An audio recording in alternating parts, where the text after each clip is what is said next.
மீண்டும் உங்களை நாம் சந்திப்பதிலே மிக்க மகிழ்ச்சி அடைகின்றோம். நான் இலங்கையிலே இருந்து பதுளை போதனா வைத்தியசாலையில இருந்து வைத்தியர் கிருஷான் வேதநாயகம். நாங்கள் பார்த்து கொண்டிருக்கின்ற விடயம் ஆண்களுக்கு ஏற்படுகின்ற பாலியல் சம்பந்தப்பட்ட பிரச்சனைகள். என்னுடைய நேரடியாக தொடர்பு கொள்ள விரும்பினால் வெளியூர் அன்பர்கள் 0094 777 35 62 45 மூலம் தொடர்பு கொள்ள முடியும். உள்ளூர் அன்பர்கள் 0777 35 62 45 மூலம் தொடர்பு கொள்ள முடியும்.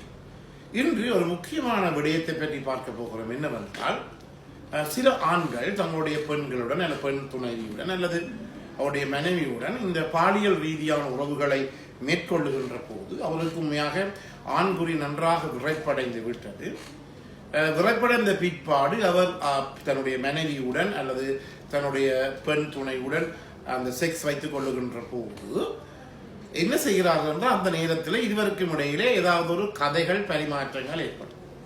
கதைகள் பரிமாற்றங்கள் ஏற்பட்டு சில நேரங்களிலே ஆணுக்கும் பெண்ணுக்கும் கோபம் ஏற்படும்.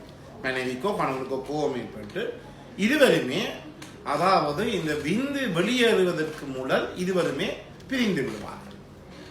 பிரிந்து விட்ட பிற்பாடு என்ன நடைபெறும்? அதுக்கப்புறம் சண்டை நடைபெறும். ஏனெனில் ஆணுக்கு உச்சக்கட்டம் வந்திருக்கின்றது, ஆனால் விந்து வெளியேறவில்லை.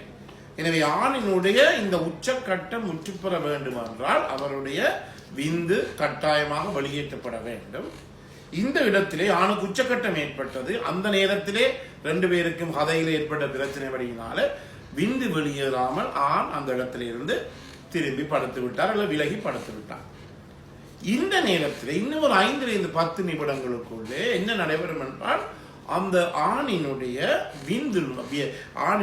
இந்த விதைப்பையில இருந்து அல்லது விதைகள்ல இருந்து அவருக்கு என்ன ஏற்படும்? தாங்க முடியாத ஒரு வலி ஏற்படும். இது பல பேர் என்னிடம் சொல்லி இருக்கிறார்கள். மனைவியுடன் இருந்த உடனே எங்களுக்கு ஒரு குத்துவது போல, பின்னாலே குத்துவது போல தாங்க முடியாத ஒரு வலி ஏற்படுகிறது என்று. எனவே இந்த நிலைமைக்குத்தான் ஒரு பேர் கொடுத்திருக்கிறார்கள், blue ball syndrome. Blue ball syndrome என்றால், அதாவது ப்ளூ என்றால் உங்களுக்கு தெரியும் நீலம், பால் என்றால் பந்து, அது விதைகளுக்கு சொல்லப்படும். எனவே நீல பந்து குணங்குறி என்று சொல்லி ப்ளூ பால் சிண்ட்ரோம். மருத்துவ ரீதியில இதை நாங்கள் பார்க்க போனால் இந்த ப்ளூ பால் சிண்ட்ரத்துக்கு கொடுக்கப்படுகிற பெயர் எபிடிடைமல் ஹைப்பர் டென்ஷன். அதாவது எங்களுடைய விதைகளை சுற்றி எபிடிடைமிஸ் என்ற ஒரு பகுதி இருக்கின்றது. ஒரு கோயில் மாதிரி சுருண்டு இருக்கிறது. இதனுள்ளே இந்த குருதி அமுக்கம் அதிகரிக்கின்றபடியினாலேதான் இந்த விதைப்பையினுள்ளே வலி ஏற்படுகிறது.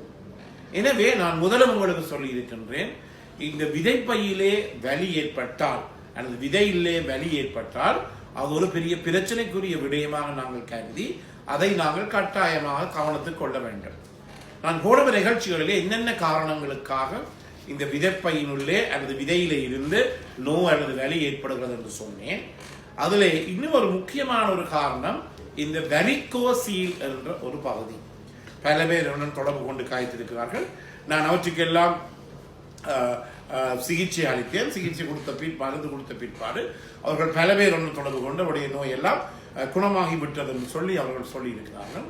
எனவே இந்த வெரிகோசீல் என்று சொல்வது என்னவென்றால், உங்களுக்கு தெரியும், சாதாரணமாக கால்களிலே நாங்கள் வெரிகோஸ் வெயின் என்று சொல்லுவோம். அதாவது நாளங்கள் பெரிதாக வீக்கமடைந்து சுருண்டு காணப்படும்.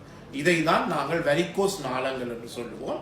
இந்த வெரிகோசீல் என்ற பிரச்சனை என்ன? இது விதைப்பையினுள்ளே ஏற்படுகிற பிரச்சனை. இந்த விதைப்பையிலே உள்ளே இருக்கின்ற அந்த விதையினுள்ளே இருக்கின்ற இந்த நாளங்கள் விரிவடைகிறபடியினாலே ஏற்படுகிற பிரச்சனை தான் இந்த வெரிகோசீல் என்று சொல்வோம். இந்த விரிவடைகின்ற அளவை பொறுத்து நாங்கள் இதை பல வகைகளாக பிரிக்கலாம். 5 வகைகளாக, grade 1, grade 2, grade 3, grade 4, grade 5 என்று பிரிக்கலாம்.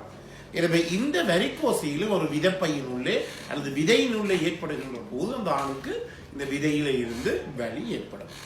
எனவே இந்த நான் முதலிலே சொன்னது போல இந்த ப்ளூ பால் சிண்ட்ரத்திலும் என்ன ஏற்படுகிறது? வலி. அதாவது ஒரு ஆணுக்கு உச்சக்கட்டம் ஏற்பட்ட, அதாவது இரெக்ஷன், ஆண்குறி விரைப்படைந்து உச்சக்கட்டம் ஏற்படும். ஆனால் அந்த நேரத்திலே அவருக்கு விந்து, இந்த சுக்கிலப்பாயம் வெளியேறாது.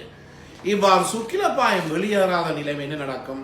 ஒரு ஆணுக்கு ஆண்குறி எழுச்சி அடைகின்ற போது நான் முதலில் சொல்லி இருக்கின்றேன், எங்களுடைய விதையினுள்ளே செமினிஃபரஸ் டிபியூட்ஸ் எனப்படுகின்ற இந்த கோயில் மேல சில கன குழாய்கள் இருக்கு.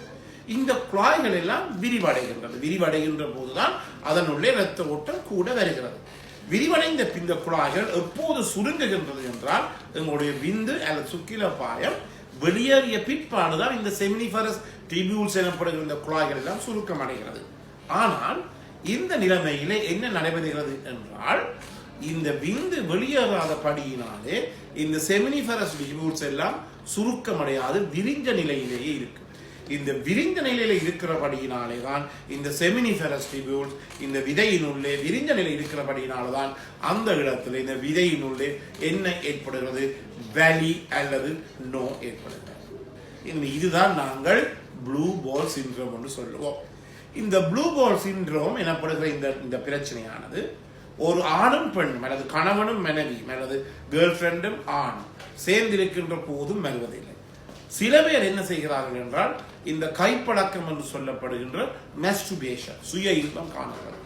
இந்த சுய இன்பம் காணுகிற போது சில பேர் ஆண்கள் எழுச்சி அடையும், நல்லா உச்சக்கட்டம் செக்ஷுவல் டிசைர் வரும், அது ஓகேசம் உச்சக்கட்டம் வரும். ஆனால் அவர்கள் விந்து வெளியேற மாட்டார்கள், விந்து வெளியேற்ற மாட்டார்கள். எத்தனை தரம் நான் இந்த மாஸ்டர்பேஷனை பற்றி சொல்லி இருக்கின்றேன். ஆனால் பல பேர் எங்களுடன் தொடர்பு கொண்டு கேட்பார்கள், ஐயா எனக்கு செய்கின்ற போது இந்த கைப்பழக்கம் அல்லது சுய பழக்கத்தை செய்கின்ற போது எனக்கு ஒரு குற்ற உணர்வு, ஒரு கில்ட்டி ஃபீலிங் ஏற்படுகிறது என்று சொல்லி பெரிய கவலையாக இருந்தது. இதெல்லாம் பிழை. ஏனெனில் இந்த மாஸ்டர்பேஷன் ஆனது ஒரு விதமான பாதிப்பை இவங்களுக்கு ஏற்படுத்தாது. அது இந்த மாஸ்டர்பேஷன் ஆனது சுய இன்பமானது உடலுக்கு நன்மையை விளைவிக்குமே தவிர ஒருபோதுமே தீங்கு விளைவிக்காது. அது சிறு படியங்களாக இருக்கலாம், பெரியவர்களாக இருக்கலாம். 64, 70 வயசாக்கள் கூட இந்த தொலைபேசியின் மூலமாக கதைக்கிறார்கள். 80 வயசு உடையவர் கூட இந்த மாஸ்டர்பேஷனை செய்கிறார்கள். எனவே இந்த உயர் இன்பத்தை கண்ட பிற்பாடு நீங்கள் என்ன செய்ய வேண்டும், கட்டாயமாக விந்தை வெளியேற்ற வேண்டும். இல்லாவிட்டால் நான் முதலிலே சொன்னது போல இந்த ப்ளூ பால் சிண்ட்ரோம் என்று சொல்லப்படுகின்ற இந்த பிரச்சனை உங்களுக்கு ஏற்படும். இதை நீங்கள் கட்டாயமாக நீங்கள் அவதானித்துக் கொள்ள வேண்டும். இது சாதாரணமாக என்ன ஏற்படும் என்றால் இந்த வலியானது இந்த வலியானது சில நேரங்களிலே பார்க்கின்ற போது ஒரு சாதாரண ஒரு வலியாக இருக்கும். சில நேரங்களிலே கொஞ்சம் கூடுதலான அளவு வலியாக கூட இருக்கலாம். அதே நேரத்தில் இந்த விதைகள் எல்லாம் கொஞ்சம் வீங்கி ஸ்வெல்லிங் என்று சொல்லுவோம், கொஞ்சம் வீக்கமடைந்து காணப்படும். அதே நேரத்தில் இந்த வலி நான் சொன்னதானே இந்த விதைப்பையில இருந்து வருகின்ற அல்லது விதையினுள்ள இருந்து வருகின்ற வலியானது என்ன நடைபெறும் என்றால் இந்த விதையில இருந்து வருகின்ற வலியானது என்ன செய்யும் என்றால் எங்களுக்கு இந்த அடி வயிற்றிலே கூட அல்லது இந்த நாரி பகுதியிலே கூட எங்களுக்கு இந்த இடுப்பு பகுதின்னு சொல்ல இடுப்பு பகுதியிலே கூட இது வலியை ஏற்படுத்தக்கூடியதாக இருக்கும். அதே நேரத்தில் இந்த ப்ளூ மூன் சிண்ட்ரோம், அதாவது ப்ளூ பால் சிண்ட்ரோம் எனப்படுகிற பிரச்சனை ஏற்படுகிற போது எங்களுடைய விதைப்பை கருத்தவர்களுக்கு இது தெரியாது, வெள்ளையாக்களுக்கு வடிவாக தெரியும். சில விதைப்பையில் என்ன நடைபெறும், ஒரு சுவப்பாக காணப்படக்கூடியதாக இருக்கும் அல்லது நீலம் கலந்த நிறமாக இருக்கும். இதன் காரணமாகத்தான் இதை நாங்கள் ப்ளூ பால் சிண்ட்ரோம், நீலம் கலந்த பந்து குரங்குடி என்று சொல்லுவோம். நீளமாக கொஞ்சம் இருக்கும் அல்லது கொஞ்சம் சுவப்பாக இருக்கும். இது சாதாரணமாக கருப்பு எங்களை போன்றவர்களுக்கு இது தெரியாது. ஆனால் வெள்ளை இனத்தவர்களுக்கு அவர்கள் வடிவாக இதை எங்களாலே காணக்கூடியதாக இருக்கும்.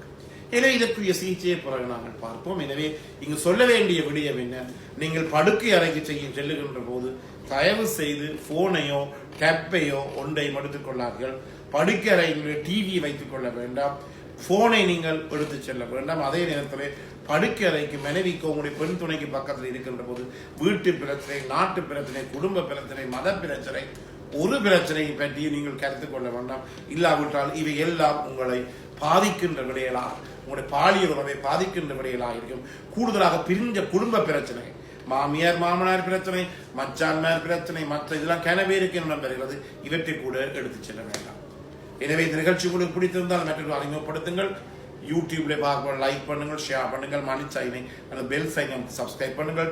டிக்டாக்ல இருப்பவர்கள் மறக்காமல் ஃபாலோ பண்ணுங்கள். மீண்டும் உங்களை சந்திக்கும் வரை நன்றி, வணக்கம்.